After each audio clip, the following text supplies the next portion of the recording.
bonjour. Monsieur Lefebvre, bonjour. Enchanté. Une fois n'est pas coutume, à la Chambre de commerce et de culture de Belgique et de Luxembourg au Pérou, permettez-nous de vous inviter chez vous. L'initiative est la bienvenue, évidemment. Alors c'est vrai que la Chambre, on parle généralement de commerce, mais avec vous, on ne peut parler essentiellement d'abord de culture.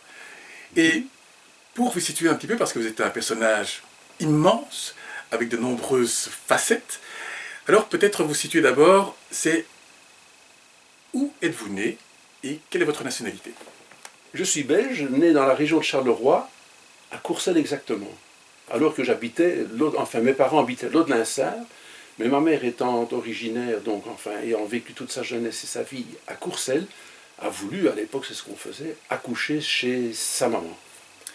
Et quelle est un petit peu votre trajectoire qui va amener à ce qu'on va découvrir enfin, ou dans la deuxième partie, en tous les cas, ce qui commence déjà à s'ébaucher derrière nous?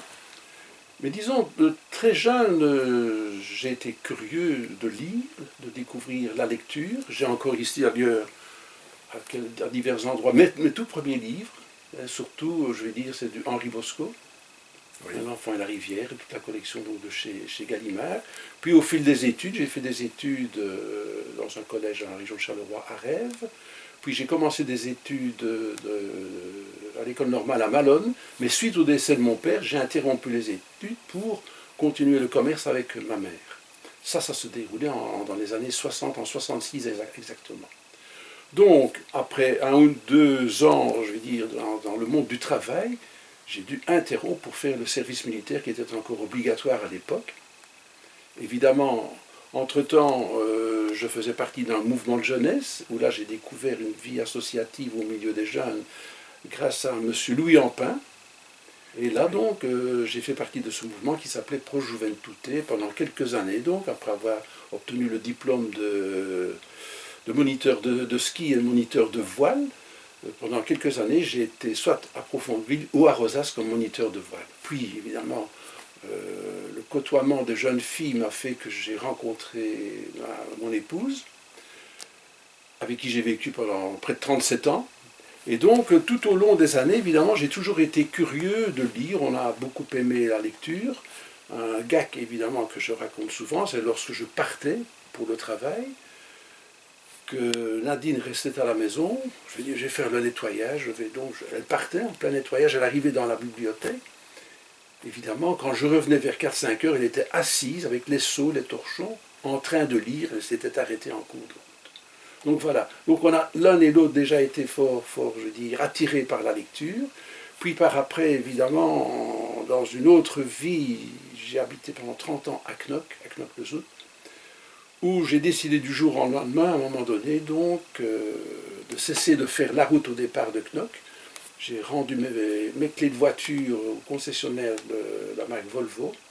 Et là, je suis rentré à pied en disant, la voiture est au garage, tu as eu un pépin? Non, je n'ai pas eu de pépin, je ne veux plus être sur la route. Qu'est-ce que tu vas faire? Après quelques semaines, on m'a dit, tiens, mais tu sais, il y a une affiche qui se met sur la vitrine de chez Cormand, où pour juin-juillet, on recherche un jobiste.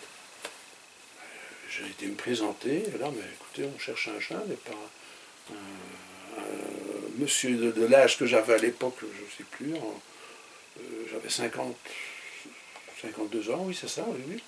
Donc, pendant 2 mois, je suis devenu jobiste chez Cormand, la seule librairie francophone en pays flamand. Et donc là, on est à Knock. Nous sommes à Knock. Après 2 mois, le responsable me dit, mais qu'est-ce que vous allez faire? Je dis, écoutez, je ne sais pas encore, parce que moi je me suis bien amusé ici, je n'ai pas pensé au-delà de ces 2 mois où j'étais chez vous, ben on a bien vu que vous vous amusiez, il se penche, il ouvre sa mallette, il sort un papier qu'il me fait lire, je découvre un contrat d'employé. Et je me dis, mais bon sang, bonsoir, la vie d'indépendant où je livrais mes marchandises, où je courais sur la route tous les jours, où je devais courir après l'argent dans la marchandise qui avait été livrée, sans rien faire, tous les mois, je vais recevoir un salaire. Conclusion, je me suis dit, je ne vais pas voir ce que je vais faire après. Donc je suis resté chez Cormand pendant 10 ans. Et voilà donc comment je suis devenu libraire, employé d'une librairie francophone en pays flamand. Et là où j'ai pu assouvir, évidemment, encore toutes mes envies de lecture et rencontrer 1001 personnes les plus intéressantes les unes que les autres. Et comment les contacts, puisque vous êtes quelqu'un qui a énormément de contacts avec les écrivains, avec les auteurs, et comment est-ce que ces contacts ont pu se réaliser? Comment vous avez pu faire ce carnet de, de contacts extraordinaires que vous avez et qui vous permettent de parler avec pratiquement tous les auteurs belges de France d'ailleurs et de Navarre? Oui, même les Algériens, même oui, des Canadiens, des Québécois. Mais écoutez, le contact est normal du fait que j'ai été un commercial toute ma vie, donc j'ai côtoyé les gens, j'ai dû, je vais dire, rentrer avec des bons de commande signés, donc il fallait user d'un baratin que je pouvais malgré tout maîtriser au fil des ans. Dans une librairie, les clients viennent, mais les auteurs viennent en dédicace aussi. Ah, voilà. J'ai découvert mes premiers auteurs, Vincent Engel, pas un chat, évidemment. Il y avait tempête ce jour-là, donc personne ne s'est déplacé, et j'ai vécu toute une après-midi en présence de Vincent Engel, où j'ai pu parler en tête-à-tête avec le responsable de la librairie, avec un auteur belge. C'est inespéré, ça. Oui, certains pourraient craindre le passage d'un ange qui s'éternise, alors que c'était aussi une occasion formidable d'échanger avec l'auteur. Tout à fait. Bon, je prends encore un autre exemple. Lorsque l'inclassable et élégant bonhomme belge qu'est Patrick Rougirs est venu à la librairie à Knock, c'est un moment de bonheur aussi. Encore une fois, donc, on rencontrait régulièrement des auteurs belges, auteurs français. Qu'est-ce qu'on n'a pas fait de dédicaces, plusieurs centaines d'ouvrages au même personnage qui le destinait à ses propres relations. Lorsque Maxence Fermine est venu à Knock, à l'époque c'était neige, on a passé des moments extraordinaires, ce qui me permet d'avoir rencontré ces gens-là et d'encore entretenir avec eux régulièrement des contacts, je vais dire, pas épistolaires, mais pas par des échanges de messages ou par téléphone. Nous nous contactons aussi par téléphone. Oui, d'ailleurs, de temps en temps, on voit que on vous retrouve avec... C'est vous qui interviewez d'autres auteurs chaque fois qu'ils sortent un ouvrage. Et ça fait donc des années que vous avez ce contact avec eux et que ce contient se maintient. Et comment faites-vous? Je leur dis bonjour, comment allez-vous? Ah oui, oui, oui, l'ancien libraire de Knock, oui, c'est ça, patati patata. Écoutez, je viens de voir que vous venez à Bruxelles. Est-ce qu'on sait? Oh, il faut voir avec mon attaché de presse. Je dis... attachées de presse, elles sont toujours overbookées. On venait prendre un petit quartier de tarte à la maison ou un petit café et on va faire la causerie pendant 25 minutes. C'est comme ça que Yasmina Kadra est venue chez moi. C'est comme ça que d'autres auteurs encore connus ou moins connus sont venus à la maison. Donc comment est-ce qu'un jour, M. Guy Van Ackeren, qui a écrit quand même 2 ouvrages que j'ai installés, sont venus chez moi? C'est parce qu'on a pris un contact humain et qu'on s'est dit, écoutez, est-ce qu'on peut se voir? Et c'est comme ça. Ça se fait très, très facilement. Mais c'est vrai que quand on s'est rencontrés pour la première fois, nous étions à Lima, à Miraflores, au Pérou. Et vous avez aussi des attaches là-bas. Oui, est-ce que vous pouvez nous en dire quelque chose? Alors bon, il se fait que mon fils est architecte intérieur. Il avait son bureau d'architecture à Knock. Et... Par les hasards de la vie. Par les hasards de la vie, un jour, il est rentré en contact avec une jeune fille qui est architecte. Elle aussi? Elle aussi, qui habite Lima, péruvienne. Bon, il y a eu des affinités épistolaires, encore une fois, qui se sont créées. Ils ont décidé de se rencontrer. Le plus court chemin entre les deux, c'était à New York. Donc, ils se sont rencontrés à New York. Et puis, alors, la jeune fille a découvert mon fils. Lui, il a découvert la jeune péruvienne. Elle est venue en Europe. Et je pense que lui, il est allé sur Lima. Donc, il y a eu 2, 3... je veux dire, voyage de part et d'autre, et puis un beau jour, bon, les affinités étant, c'est que mon fils a décidé de s'installer au Pérou, et là, il est resté, je veux dire, en attente d'un travail, ou de pouvoir travailler pendant 1 an et demi, celui qui lui a permis de faire 36 000 et une choses, ça je présume, et maintenant, il enseigne l'architecture dans une université de Lima, quoi. Fabuleux. Mais maintenant... c'est vrai qu'il est là-bas et il y a 10 000 km entre la Belgique et le Pérou et Lima, la Bruxelles et Lima, à peu près aux alentours de 10 000 km. Et il y a quand même pas mal d'autres Belges qui sont dans cette même situation, d'autres francophones qui sont dans cette situation et qui n'ont pas toujours l'accès très facile à une librairie telle que celle que vous gérez, que vous faites découvrir au fur et à mesure de vos écrits et de ce que vous présentez. Quel serait le cheminement que vous conseilleriez à des Belges très éloignés pour pouvoir se replonger dans la culture livresque des auteurs francophones? Bon, la première des choses, c'est de visiter mon blog, Qui s'appelle Les plaisirs de marque-page sur wordpress.com. Donc, en mettant simplement les plaisirs de marque-page, on y arrive très facilement. très facilement. Ou via ma page Facebook, Willy Lefebvre, où j'entretiens beaucoup de liens qui mènent à la page. Donc on répète, Les plaisirs de marque-page. les plaisirs de marque-page d'un côté. Marque, Marque, oui, avec C oui, et page. et page. Oui, il y a un jeu de mots. Il y a un jeu de mots. Pourquoi? Parce que dans les premiers écrits que j'ai publiés en Belgique, dans une revue qui s'appelait Pan, je trouvais que Willy Lefebvre n'était pas une signature d'un chroniqueur littéraire. Donc avec le responsable, on a imaginé un peu un nom, et comme mon père Marcel Lefebvre signait toujours sa signature, c'était Marc Lefebvre, ce qui faisait marquer le Marcel, quoi.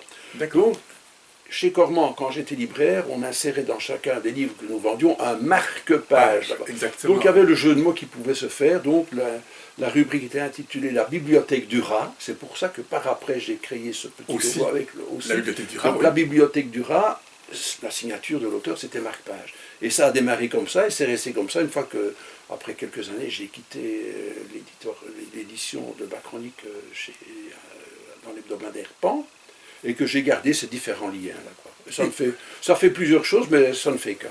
C'est vrai qu'on a coutume de dire qu'un rat de bibliothèque est quelqu'un qui va chercher, qui connaît, qui rentre, qui fouine. Mais je suis rat d'horoscope chinois aussi. Ah d'accord. Donc là, ça pouvait, tout se tient. Tout se tient, malgré tout. Et donc, il y a le premier, c'est Marc, comme le prénom, page. Voilà. Ensuite, nous avons la page Willy Lefebvre. Voilà, ça c'est sur Facebook. Sur Facebook, vous avez la page. Et vous avez encore un autre... Non, sur le blog, on peut retrouver toutes mes chroniques, c'est sur les plaisirs de marque-page. Donc ça, c'est ce qu'on peut recommander à tous nos amis francophones qui sont grands amoureux de la lecture, c'est d'aller voir dans les chroniques et dans les présentations de marque-page. Cherchez sur Internet, vous allez trouver ça, ou alors dans les pages de Willy Lefebvre. Voilà, c'est tout simple. Et puis, donc nous avons été au Pérou, vous avez votre fils qui est resté, nous revenons sur la Belgique et un peu la francophonie, mais vous avez parlé du Maroc, vous avez parlé de France. Quelle est un petit peu la distance ou l'étendue des contacts francophones que vous avez avec quel pays, des auteurs qui viennent d'où? Parce qu'on a aussi Joséphine Douanier qui est belgo-rwandais et qui a écrit et qui est venu ici, je crois, à l'endroit où je suis assis, que vous avez interviewé. J'ai eu M. Beaurain aussi, qui est un poète québécois. Enfin, je pense qu'il est belge, il a peut-être des origines belges ou françaises, mais qui vit au Québec, qui s'est retrouvé en Belgique, qui a entendu parler de mon blog, et que nous avons reçu dans une autre activité littéraire qu'on appelle les roulades littéraires corsées. Donc nous avons, je vais dire, eu des contacts avec un Québécois. Vous citiez tantôt évidemment Joseph, qui a visité donc l'Amérique latine aussi, qui voyage beaucoup, qui est pour le moment au Rwanda. Donc voilà aussi, donc, je prends Yasmina Kadra, qui est un Algérien. On peut parler d'auteurs italiens, on peut parler d'auteurs français, beaucoup d'auteurs français viennent s'asseoir ici. Je dois dire, il y a que les auteurs flamands que je n'ai pas côtoyés, non. C'est peut-être une prochaine étape. Les plus proches, je ne les ai pas encore côtoyés. Mais ce que j'ai pu remarquer, c'est que, par exemple, nous avons quelqu'un qui nous a présenté un ouvrage, mais qui s'intéressait spécifiquement à des oiseaux sous le thème de la photographie, avec notre ami Mariavel, l'hôte à Mariavel, Christian, qui a présenté un ouvrage sur les fous, l'oiseau, les fous, sous la Variegata quand il est allé au Pérou, mais aussi les fous de Abbott, le fou de Bassan, etc. Et là, c'est un peu moins de la littérature, c'est plus un élément qui s'intéresse à fouiller dans la nature pour y trouver un oiseau qui pour lui est l'oiseau par excellence, l'oiseau magnifique. Et je me demandais si, effectivement, ça... Mais c'est un livre d'art, hein, c'est important. Et vous êtes rentré dans ce domaine et vous avez ouvert vos portes, c'est extraordinaire. Oui, mais c'est normal parce que c'est un très beau livre d'art avec de magnifiques photos, évidemment qui sont légendées d'une façon, je vais dire, très intéressante, très didactique, précise. Et je dois dire, j'ai eu beaucoup de bonheur à découvrir cet ouvrage-là, où je pense vous avez rencontré personnellement ce photographe. Oui, de fait, d'ailleurs, pour la partie péruvienne, j'ai eu le plaisir de pouvoir l'accompagner directement dans ses prises photographiques et la navigation qu'il a fait, que ce soit dans le Pacifique, hein, c'était proche des îles qu'on a pu voir Ballesta, c'est plus loin, au sud de Lima, et puis du Callao également. Mais c'est vrai que ça ouvre une perspective qui est très grande, parce que vous êtes aussi ouvert à la bande dessinée, si j'ai bien compris.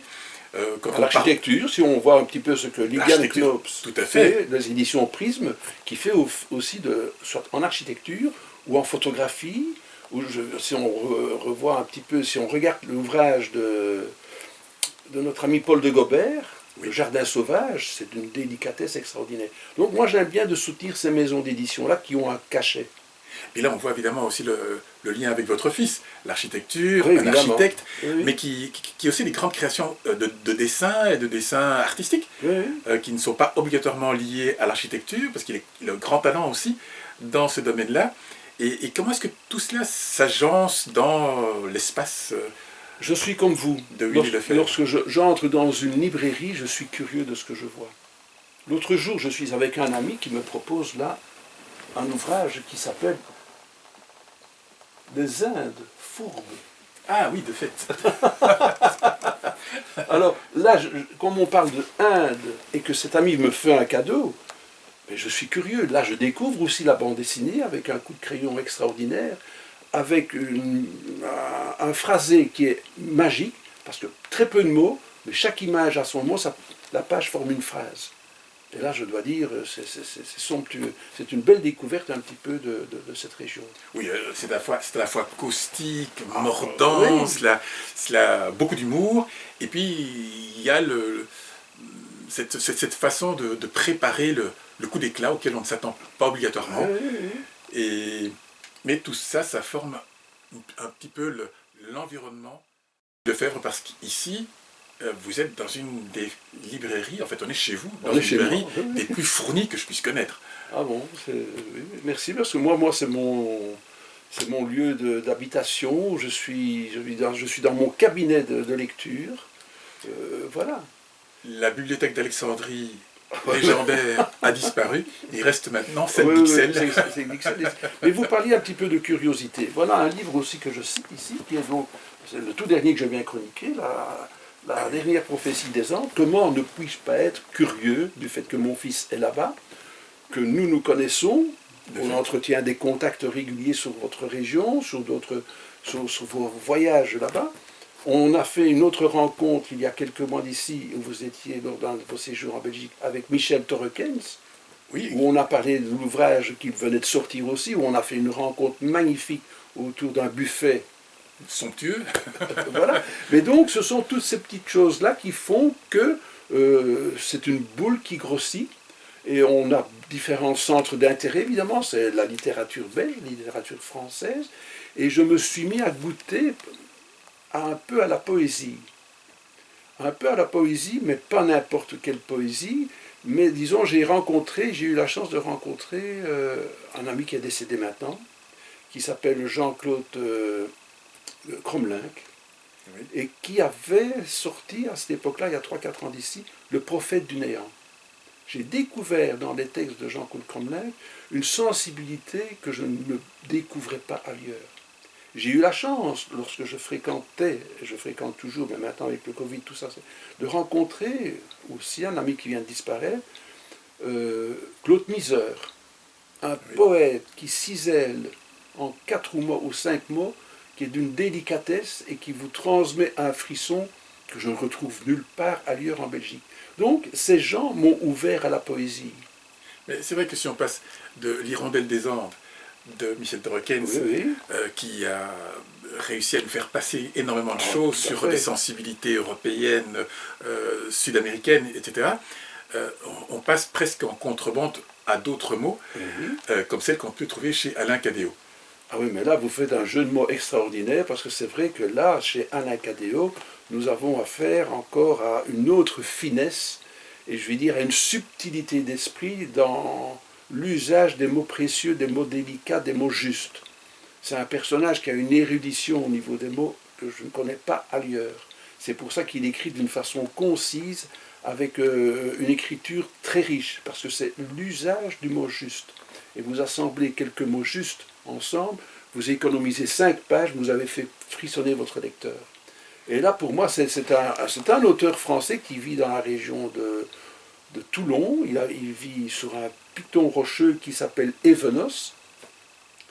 Et je dois dire, j'ai découvert cet auteur-là il y a 5 ou 6 ans, et je dois dire, il m'a mis à un certain niveau la barre, si bien qu'en chronique, lorsque je ne ressens pas le frisson que j'ai chez Cadio dès les premières lignes, si après 10 pages je n'ai pas retrouvé ce genre de frisson, je dis écoute, on passe à autre chose.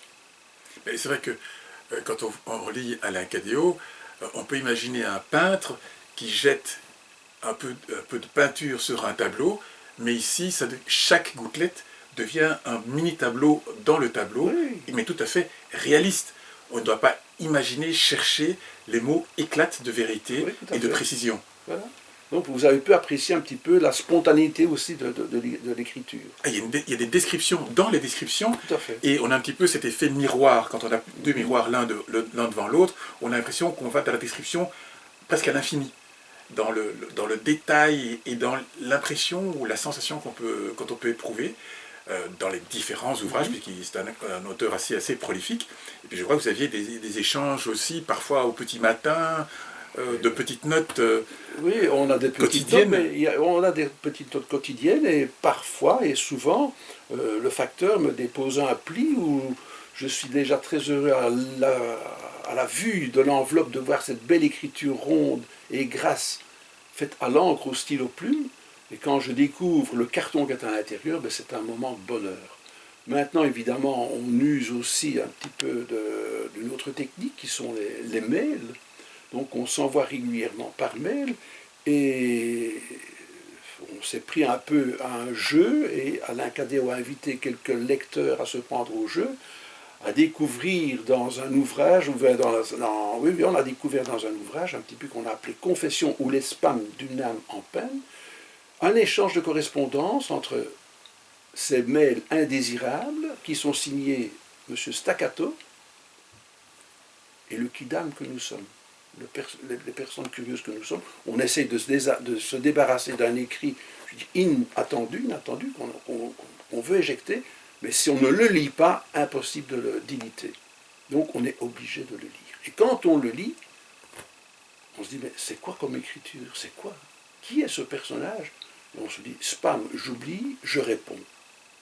Et voilà qu'un échange se fait entre vous et un écrivain. Et là, je veux dire, on a encore affaire à une écriture somptueuse avec un maître qui, je vais dire, je suis très fier pour lui aussi, et fier de connaître ce monsieur-là, va être reconnu par ses pairs, et au mois de septembre, il va être reçu à l'Académie des Arts et des Lettres à Paris. Donc voilà. Mais d'ailleurs, comme vous le mentionnez, il y a un échange qui est fait entre les deux. Mm-hmm. Mais là aussi, on s'aperçoit que vous avez une plume extraordinaire.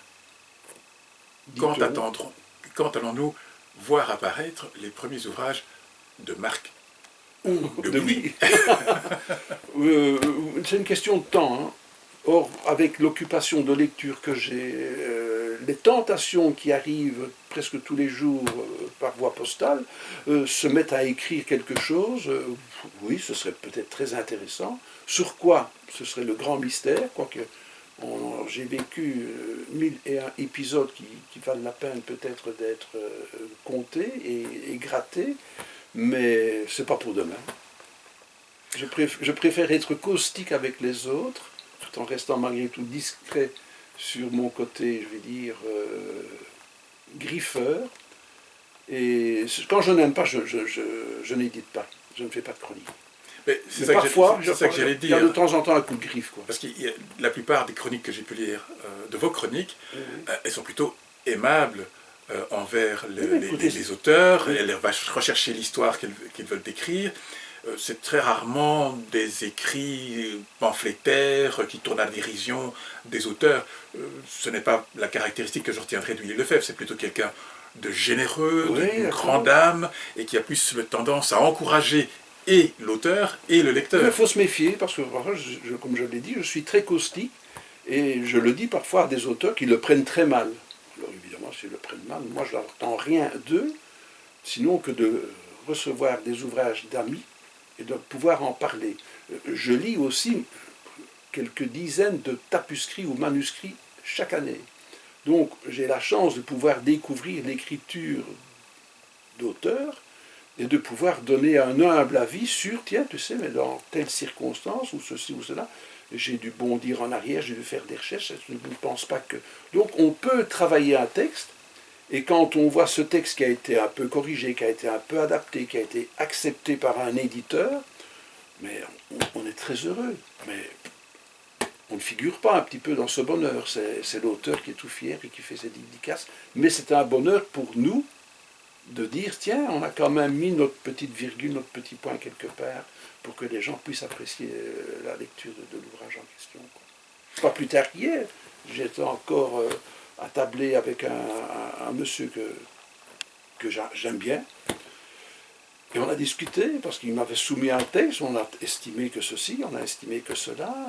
Il m'a dit, oui, mais vous avez peut-être mal saisi, effectivement, j'avais mal saisi. Donc, c'est passé du rouge au raturé. Mais voilà quoi. Mais donc, on a un échange avant l'édition avec pas mal d'auteurs. Et ça, c'est très amusant aussi. Eh bien, je crois que ceux qui ont regardé cette petite interview savent que vous êtes l'incontournable des auteurs, pour ceux en tout cas qui veulent découvrir la littérature francophone, qu'elle soit de Belgique bien entendu puisque vous êtes belge au premier plan, mais aussi qu'il soit de n'importe quel autre pays de la francophonie. La qualité de l'auteur, de l'écrit, ça passe obligatoirement par Willy Lefebvre qui va marquer la page, qui va vous intéresser, qui va vous flasher, qui va vous scotcher. Et nous sommes très heureux à la Chambre de culture de Belgique et de Luxembourg au Pérou. Je sais qu'on dit très souvent la Chambre de commerce, mais en fait c'est la Chambre de commerce et de culture, souligné 3 fois, culture, de Belgique et de Luxembourg. Mille merci Willy Lefebvre de nous avoir reçus chez vous et d'avoir accepté d'intervertir les rôles, puisque d'habitude c'est vous qui interviewez les auteurs. Merci d'avoir répondu à nos quelques questions. Je crois qu'il y aurait de quoi faire très nombreuses et très longues interviews. Merci encore de nous avoir permis de vous faire découvrir et nous espérons que tous nos internautes, téléspectateurs, autres spectateurs pourront désormais compter sur le fait de découvrir la littérature, les ouvrages, parfois des ouvrages d'art, de l'architecture, des beaux ouvrages, des beaux mots, de la belle écriture, grâce à vous. Mais nous risquons de nous retrouver un jour à Lima. Ah, nous y comptons. Voilà.